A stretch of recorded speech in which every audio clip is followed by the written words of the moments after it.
మహాసంపతి అయిన శ్రీ సర్వేపల్లి రాధాకృష్ణన్ గారి పుట్టినరోజున జరుపుకుంటాము. ఎందుకంటే ఆయన మంచి పండితుడు మరియు ఉపాధ్యాయుడు.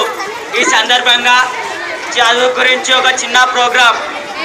ఆడపిల్లల పట్ల తక్కువ భావం లేకుండా ప్రోత్సహిస్తే వాళ్ళు కూడా అన్ని రంగాల్లో రాణిస్తారు.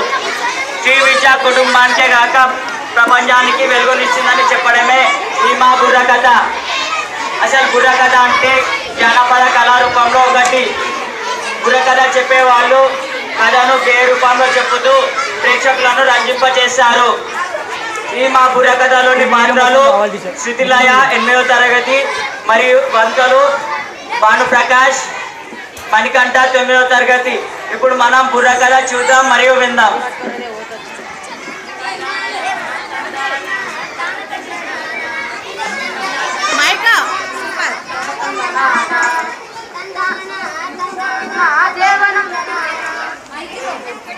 జయము జయము మన భారత మాతకు జయము దిగ్విజయము. చదువులని చూ సరస్వతి తల్లి చల్లగా చూడమ్మా. తందానా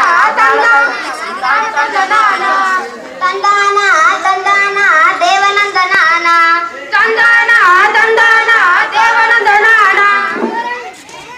తరికిట జామ్ తరిత. అక్క ఈరోజు ఏ కథ చెప్తున్నావు అక్క? ఏదో కాదురా, నల్లమహారాజు రామకథ సీత కష్టాలు. ఏందక్క ఈ కథలన్నీ పాత కథలు అయిపోయాయి కదా, కొత్త కథ చెప్పరాదా? పాత అంటే రోతగా ఉందా? అయితే పాత గ్లాస్ గొలుసులు, పాత బిద్దలు, బంగారు గొలుసులు తీసి బయట పారేస్తావా? అరే రేపు నేనేమన్నానని కరెంటు షాక్ తగిలిన కాకిలాగా అట్లా అరుస్తున్నావు. పాత అంటే రోజంటే రంగారా?